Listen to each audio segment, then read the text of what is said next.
how's it going? So I actually suspect you may answer my question quite similarly to the question that you just answered now. Sorry, can you hear me at this point? Perfect. So I'm curious about how, the argument goes that carbon pricing is meant to disincentivize people from using lots of fossil fuels. Is it safe to assume that the effectiveness of that is severely reduced, given our current context? Gasoline and natural gas prices are trending down the way they have over the past decade. And so, as a layperson, what is the solution? Is it much higher carbon taxes or a bigger focus on regulation? No, I think your question is a good one, because the reason that economists, and I'm an economist, the reason we like carbon pricing, and it could be a carbon tax or cap and trade system like Quebec and California have, which ends up the same. It puts the same kind of carbon price. Price of gasoline goes up by the same amount. So it's a form of carbon pricing. And we like carbon pricing because it gives a signal throughout the economy, and then everyone makes their own choices. I'm going to get an electric car. Someone else says, no, I'm just going to stop driving, or I'm going to take transit from now on. Each person makes the optimal choice for them, which is why carbon pricing is preferred. But it's really easy to lie about carbon pricing. It's easy for an insincere politician, and I describe this in the book, to be able to say, oh, that destroys the economy. There's more efficient ways to do this. I'll do it more efficient ways. Elect me, I'll get rid of the carbon price, and I'll do it a different way. And a more efficient way that saves your economy. And the other way to do it is, the only other way to do it is with regulations, as you just said at the end of your question. Now there's a couple of things there. One, I do a lot of work in this area, and you can actually design regulations so that they're not that bad compared to carbon pricing. Like, they're a little less efficient, but they're not so bad. And a lot of leading jurisdictions are doing that, whether it's Sweden or California, a lot of them, and British Columbia, and now our federal government. And so you can use regulations. And another challenge, and so I don't advocate carbon, like I try to give the right all the full information to the policy maker and make them, you don't need to argue for carbon pricing or argue for regulations. You have to argue for one of them though. And the challenge that you got at with carbon pricing is that you're kind of chasing your tail. Like, even if it wasn't this short-term thing of COVID and we shut down and then the oil price collapsed, in my book I explained even this was a nice gradual longer-term thing where we were phasing out oil with a carbon price. The price of oil, that there'd be the same number of people trying to sell oil, and their market is declining. They would start playing cutthroat with each other in competition, and that would drive the price of oil down. And I even published a paper on this in the journal Climatic Change or Climatic Policy a couple of years ago, showing that if humanity got on the right trajectory to stay within 2 degrees Celsius temperature increase, then the price of oil would start to get really low in about 10, 15, 20, 25 years. And so with a carbon price, just as you said, here you are raising the carbon price, but the price of oil is falling. So the gasoline price at the pump is maybe staying the same, or, so you have to keep raising that oil price, but that's difficult because it's politically difficult. Every time you try to jump up the oil price, the insincere politician says, oh, you're horrible, everybody vote for me, and I'll lower the price of oil and I'll lower the price of beer, or whatever their campaign slogan is. And so I think what you said is very wise, and therefore there may be times when you end up saying, I think I'll go with regulation. And so while even looking at the federal government, and we talk about, oh, they've done a carbon price, their coal plant phase out, well, let's just go with Alberta.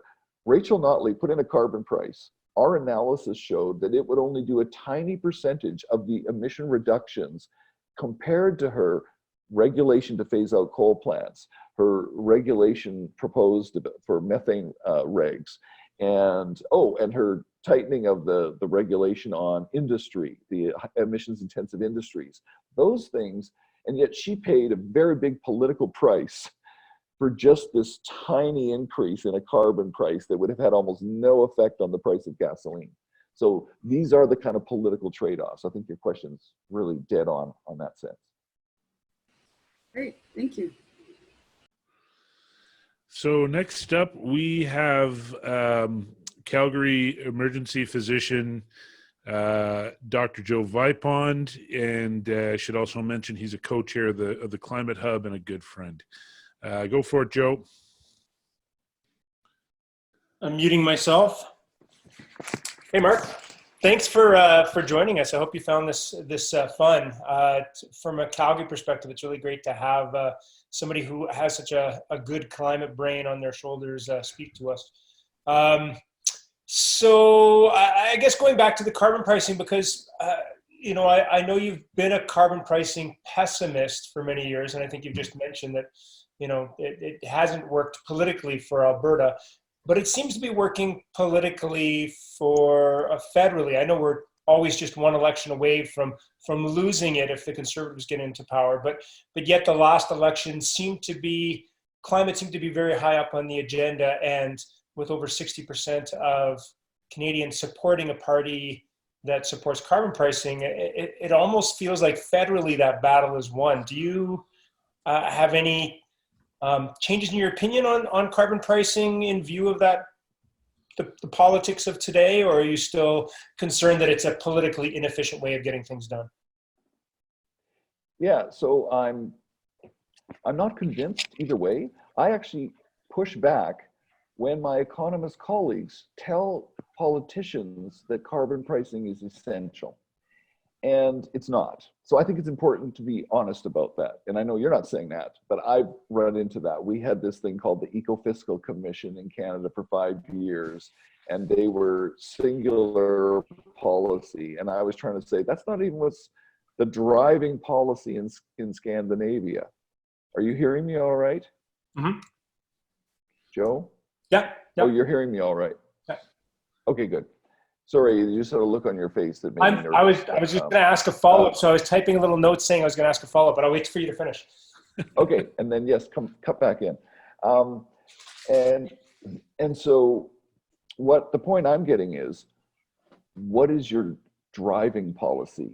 So when you say to me, it looks like carbon pricing has succeeded now federally, and I would argue carbon pricing has survived federally as a marginal policy.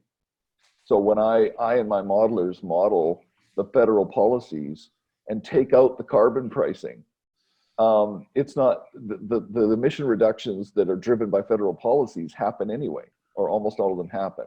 And they happen for the reasons I was saying. It's because of these regulations. I mean, the big one is to phase out the coal plants. Oh my goodness. And then the second thing is, and this has been an issue for a while. So even when Stéphane Dion lost the federal election on carbon pricing, so 2008, I think it was, so 12 years ago. So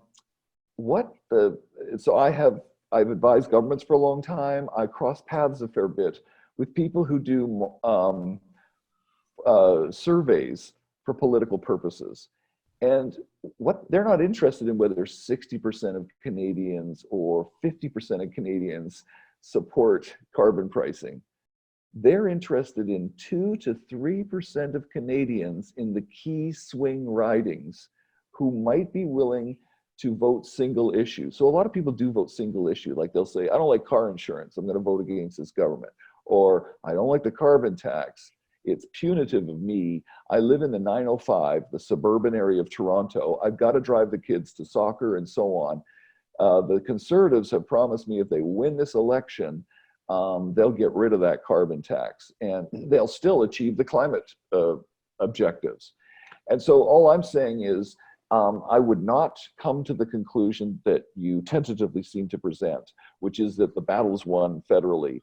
And I think you would know if it was won federally if the federal government came out today and said, oh, by the way, we know the carbon tax has to get to $200. We're committed to achieving the Paris target.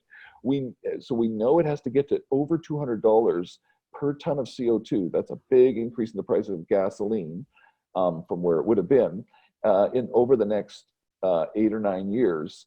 And we're committed to doing that to achieve our Paris target. They're not doing that. What they're saying is we're going to revise the clean fuel standard. we're going to revise a policy so that I'm hearing that when the coal plants are phased out, it isn't just going to be natural gas plants in those jurisdictions like Alberta and Saskatchewan. They're looking at possibly a vehicle emission standard like we have in British Columbia and Quebec. So what we're seeing is what we've seen in California. California has a cap and trade system and some pricing, and it's all regulations almost entirely that are driving reductions in California. And my question to you is, what do you and I care? Why do you care if it's carbon price or a regulation? Fair enough. I guess I just wonder about the moral problem of having this externality not priced. Like, it just seems, we know there's an externality there. We know it should be factored into accounting somewhere in the system, and yet we're not doing that. And would you just say that we do that just via regulations then? Yeah, and the regulation is an implicit pricing of an externality. So when we got rid of ozone depleting substances, we didn't have a big fight about what price to set at them. We said, we got to phase this stuff out. Let's do it. When we did that with lead in gasoline, when we did it with sulfur in gasoline, there were a few sulfur pricing programs. Even the big one in the United States only did about 25% of the heavy lifting. It was done by regulation. In Ontario, we had a little bit of one. So we got rid of acid rain. We dealt with urban air pollution. We've dealt with ozone depleting substances, lead, the 12 toxins. All of these things we've done with regulation. I'm not promoting regulation. I'm just giving you the evidence. We didn't say, oh, for moral reasons, let's not, do this until we've put a price on it. We've said we have to stop doing this. And the price will be the fine that you pay as a refiner if you're still putting lead in gasoline, or you're still producing a gasoline that causes a lot of NOx or has sulfur in it. Here, you're going to jail, and that's the price. And so that's society's an environment. That's kind of 90% of what we've done since 1970. Okay. Our next panelist is Mackenzie. And Mackenzie is one of the Fridays for Future youth climate movement folks. And so we're very happy to have her here to ask questions. We like to provide a platform for our especially Calgary's climate youth. If it's tough to be a grown man fighting climate in this city, just imagine what it's like to be a youth member. So we're happy to have her here. Take it away, Mackenzie. I'd like to thank you for your really balanced, thoughts on this whole climate transition and everything. And my question was, what do you think the timeline is for setting the regulations and policies and subsidizing what needs to happen in order to lower Canada and Alberta's greenhouse gas emissions? Do you think what point is too early or too late to implement these regulations? Right. So, Mackenzie, probably shouldn't say this to you. I say this to older people. I mean, we are already too late in the sense that we should have acted a long time ago. And yes. And we did act a long time ago, but it was in baby steps. And there are cases where Alberta, in some sense, led the world. Like Alberta brought in the very thing you have on industry right now. It's an innovative policy, but you have to turn the stringency up. They brought in a policy on emission-intensive industry, and as a member of the Intergovernmental Panel on Climate Change, I'm on the chapter that does policy. I still point out the Alberta policy in 2005. Alberta were leaders in this. And so what's happening is, in different places around the world, we are putting in the right policies. Then some jurisdictions are moving faster than others. And in fact, among industrialized countries now, the latest I saw, it was 18 or 20 countries, now some are quite small and so on, whose emissions had stopped growing and were going down. And now Canada's are kind of sort of going down, because Alberta was going up and Ontario and Quebec were going down and British Columbia was about in the middle. But we actually needed them to be going down much faster. And I know you're aware of that. And so that's really the failing, is that we're not moving fast enough. The other thing is, the reason we in the industrialized world need to move fast is because then, and soon, we need to put pressure on the rest of the world, the developing world. We need to be saying to them, look, we know we're kind of too selfish as voters, and we won't re-elect a government if it transfers a bunch of money to build wind turbines in Vietnam. But in Vietnam, Philippines, Indonesia, Pakistan, India, you can't build any more coal plants, or we're going to put tariffs on you. And while you might say that's punitive, it's still a better thing because you're the ones who will really be negatively affected, like by climate change. I mean, and that's the same thing with a pandemic. They don't have the, you know, the sort of the sophisticated systems that we have of healthcare and government organization and technology and just organization in society, that they're going to feel the worst of climate change. So my answer is there's lots of good things going on there. And the way we accelerated, in my view, and that was kind of the discussion I was just having, I guess, with Joe Vipond, was he and I were talking about carbon pricing as a policy. And I just said, it looks like from the evidence that it's one that's going to be hard to turn up fast. And the kind of things and I mean, you saw that with Rachel Notley. She came into power and said, we're going to phase out the coal plants in 15 years. She said that in 2015. And that might seem like it's way off, but imagine if you could get all the industrialized countries to phase out all their coal plants in 15 years and then prevent the building of coal plants in the developing world. And in my book, I show that electricity generation around the world and the transportation systems around the world, those two sectors, which you could do domestically and then push globally, account for more than 50% of those emissions into the year 2050. So my, apologize, but my long-winded answer to your excellent question is we need to intensify the regulations and pricing in rich countries like ours. But we need to be doing that simultaneously with a real effort to make it happen in the developing world. And some of that will require us to put away sort of our idealism. And so I'm saying this, you're a young person. I'm not saying you're guilty of this, but I talk to a lot of young people and they'll say, well, and also we got to help the developing world. And I'll say to them, we're not going to help them that much. We're not like that. That's not how somebody gets reelected in our country. Let's be realistic about that. We still want to save people in the developing world from the most horrendous effects of climate change. And that's probably going to involve global tariffs, which will be seen as punitive, but they're not. Yeah, that answered it very well. Thank you. Thank you. Excellent question. Thanks, Mackenzie.